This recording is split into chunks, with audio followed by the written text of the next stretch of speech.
NEET പുനഃപരീക്ഷാ ഫലപ്രഖ്യാപനത്തിനു പിന്നാലെ വീണ്ടും വിവാദം.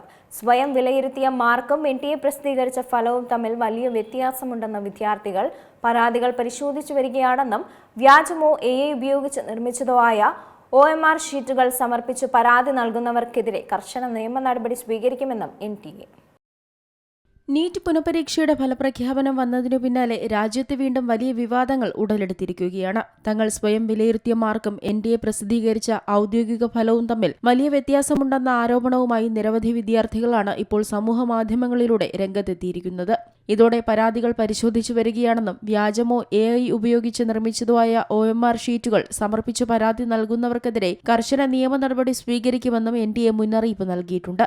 ഔദ്യോഗികമായി പ്രസിദ്ധീകരിച്ച ആൻസർ കീ പ്രകാരം കണക്ക് കൂട്ടിയ മാർക്കും ഫൈനൽ റിപ്പോർട്ട് കാർഡിലെ മാർക്കും തമ്മിൽ വലിയ വ്യത്യാസമുണ്ടെന്നാണ് വിദ്യാർത്ഥികളുടെ ആരോപണം.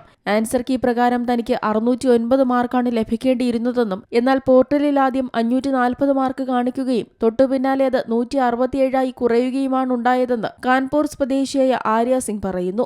ആൻസർ കീയും OMR ഷീറ്റും ഒത്തുനോക്കിയപ്പോൾ 640 മാർക്ക് പ്രതീക്ഷിച്ചിരുന്നുവെന്നും എന്നാൽ വെറും 38 മാർക്ക് മാത്രമാണ് തനിക്ക് ലഭിച്ചതെന്നും ലക്നൌ സ്വദേശിയായ പ്രതിഭ ത്രിവേദിയും ആരോപിക്കുന്നു. ഇതോടെ എൻടിഎക്ക് 3 തവണ മെയിൽ അയച്ചിട്ടുണ്ടെന്നും ഇതുവരെ മറുപടി ലഭിച്ചിട്ടില്ലെന്നും വിദ്യാർത്ഥി പരാതിപ്പെടുന്നു. സമാനമായ രീതിയിൽ കണക്കുകൂട്ടലിൽ 660 മാർക്ക് ഉണ്ടായിരുന്നെങ്കിലും ഔദ്യോഗിക ഫലം വന്നപ്പോൾ അത് 116 ചുരുങ്ങിയെന്ന് മറ്റൊരു വിദ്യാർത്ഥിയും പരാതിപ്പെട്ടിട്ടുണ്ട്.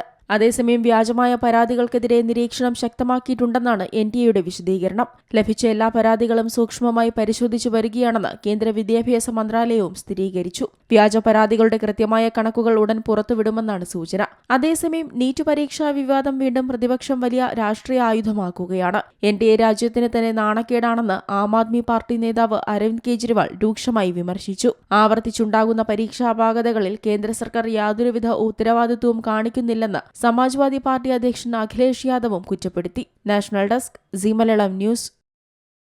ഏറ്റവും പുതിയ വാർത്തകളും വിശേഷങ്ങളും വിരൽത്തുമ്പിലറിയാൻ സീ മലയാളം ന്യൂസ് എല്ലാ ഡിജിറ്റൽ പ്ലാറ്റ്ഫോമുകളിലും ലഭ്യം.